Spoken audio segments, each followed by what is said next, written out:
Just like to respond to your question with a simple life lesson that I've been taught both when I was younger and while I was in the military. And it's that the strength of a man is not by how many times he gets knocked down, but rather how many times he stands back up. And right now in Murcia, we are down. There's no denying it because, as we mentioned earlier, the stats don't lie. And right now, we are failing behind in many different education standards. We are falling behind in many other different aspects of our country. Some other countries feel that we are not good to work with when it comes to diplomacy because we are always looking out for our own self-interest and not defending the liberties that we say we do.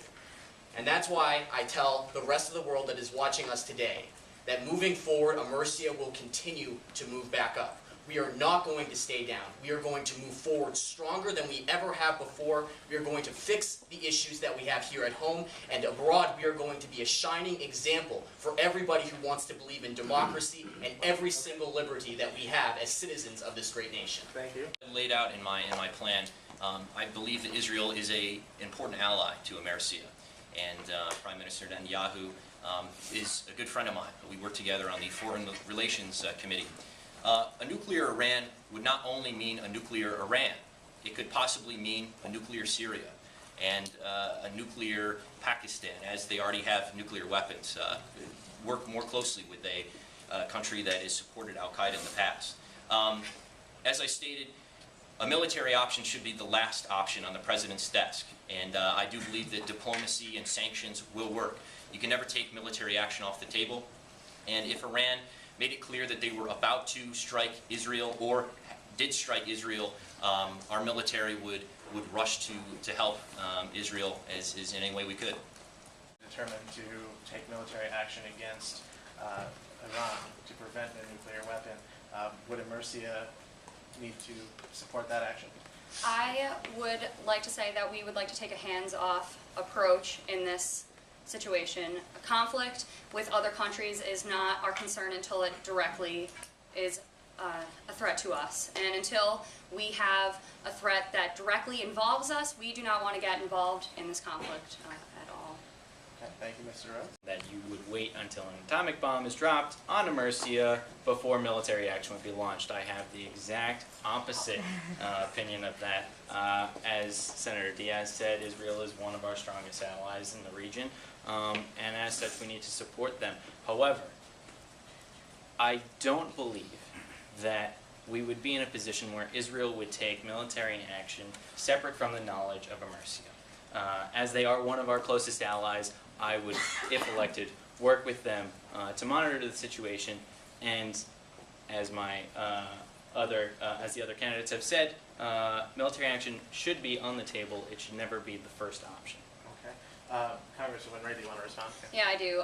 It's not, I think a nuclear bomb anywhere in the world being deployed is a really big issue, and it does affect us. In that situation, I feel that we don't need to take a violent approach to fixing the situation. We would try a non-violent approach. I think military action is on the table, but it would not be our first thing that we would go to. Senator Countryman, you are... Several years, the United Nations and NATO have imposed sanctions on Iran, and the end result has been nothing. They're still continuing to develop the nuclear program because nations such as Russia continue to ignore these sanctions.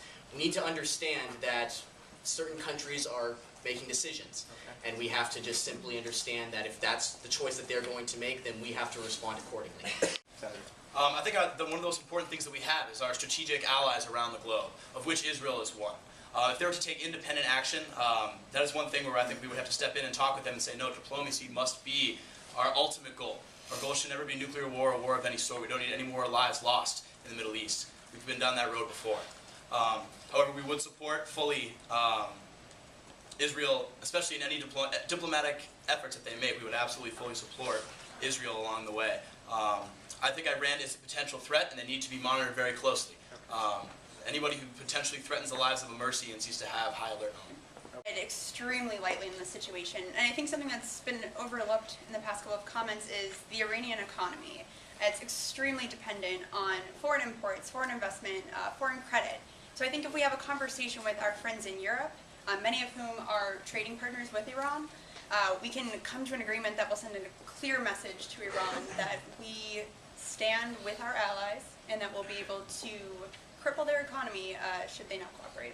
is never worth just rushing in blindly. However, I think if we take a look at what happened in Libya, we took a hands-off approach until the revolution that was going on reached almost a climax.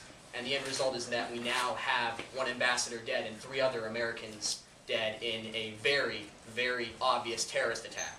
And I don't think we can continue to allow this to happen anymore.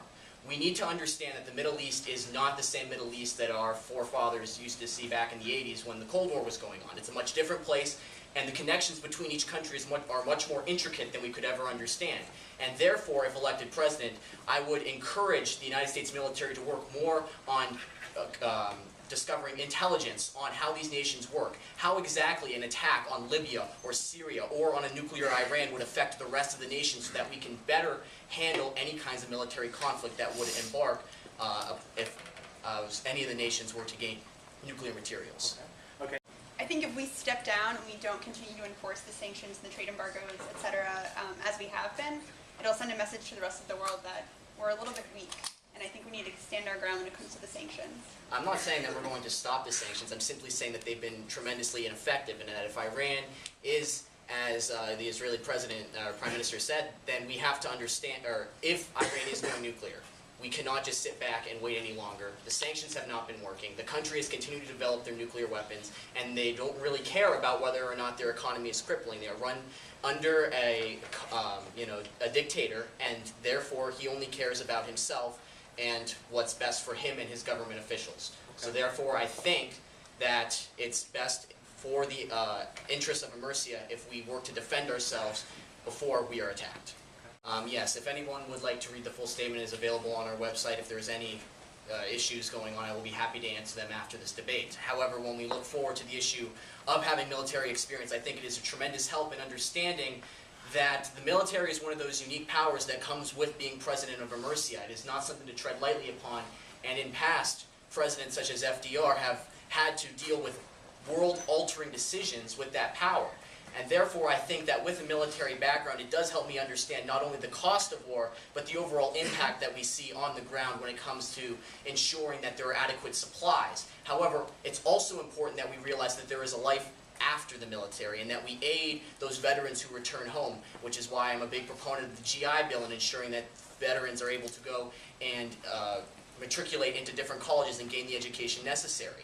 And ultimately, I think that it is one of those things that separates me from everyone else who stands up here. However, everyone else who stands up here, I'm very happy that they're with the Democrats. I believe military service is essential, however, having a perspective of understanding the value of American lives and American soldiers. I've toured the country, and I've seen the families who've lost soldiers overseas, and that's something I never want to have to do. I never want to have to send American lives. If it will save American lives, yes, we will use our military. However, I do not believe it should be treaded on lightly. I don't think that military service is a prerequisite for being the president.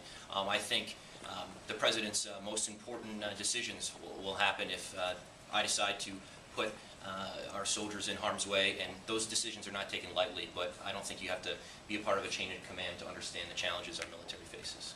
That if the Commander-in-Chief has a firm understanding of Mercia's past and has a clear vision for Mercia's future, keeping in mind foreign relations, I think that military, I don't want to call it superfluous, but I don't think it's necessary at all. Studying Mercian history as I have for many years, I have a great understanding of where our nation has come from and where I believe it should go. As everybody has said, the decision to put Mercian lives in harm's way is one that is never taken lightly. But being personally affected by the attacks of September 11th, my father was an NYPD lieutenant who worked at Ground Zero for 6 months after the attacks, and I saw firsthand the destruction that was caused. That's a decision that must be weighed, and I don't believe that being in or out of the military would affect that decision. Okay, thank you. Congresswoman? I don't believe it's essential, but I understand how it could be helpful, and I understand the value of a Mercian soldiers' lives, and I would try to limit their risk through taking a less aggressive approach to the military. Okay. Well, I think that today we see that no candidate is getting a free pass. We're being asked very tough questions, debating with each other, and proving on the biggest stage what issues are important and how we're going to solve those issues. The nice thing about voters is that I was in the Senate. I am in the Senate. And my voting record is public information. It's on display. It's at the national level. Mayor Alvarez and Mr. Carter Rhodes cannot say the same thing. They don't have a national voting record that they can run on. And I'd be more than happy, and I've been more than happy to meet with media groups and to allow them to better understand me and vet me. I'm perfectly capable. Last week, no, I don't have experience at the national level, but I am mayor of the innovation capital of the world, and as I've made pretty clear, the tech sector is booming. Our economy is doing pretty well in San Francisco, and I think that my experience can't be devalued because of the level that it's at in government. So if we're looking here at my track record, I've introduced initiatives that will allow more opportunities for new Mercians, that will promote increased healthcare in San Francisco through the Healthy San Francisco program, and I have a pretty clear vision for the future. So I would argue that the level of experience is not quite as relevant as we. Americians. I represent 20 million. And that's a big difference in terms on the world stage. And I'm not certain, and I don't think the Democratic Party is certain whether you're ready to go to the next level yet. And I think you're doing a great job in San Francisco, but I think we need to look past the numbers and look at the needs of the people. And it varies by constituency, it varies by where you're living. I think it's important to look at the needs that are facing my constituents, needs that are facing yours. Some overlap, some are a little bit more pronounced in my area, particularly with the immigration situation. And I think that my diversity of experience, particularly on the immigration issue, will prepare me for office. Okay. Carter Rhodes, you wanted to get in Sure. on this. Does the number of people you represent matter? Well, I think my audience has been pretty sizable for the past few years. Anybody who's been an active viewer of my show knows that I have never shied away from sharing my opinion, and our entire library of all the shows we've ever done is available online. It's been available internationally. We've had an audience from not only across the nation but across the world. So while I may not have a voting record on file in Washington, I certainly have a voting record on file online. Okay. You know, Anthony, I think Mercia is ready. I think the people of Illinois are ready when they elected me to be their senator. And I've done very well for them, and I've helped them in that state do very, very well the last couple of years.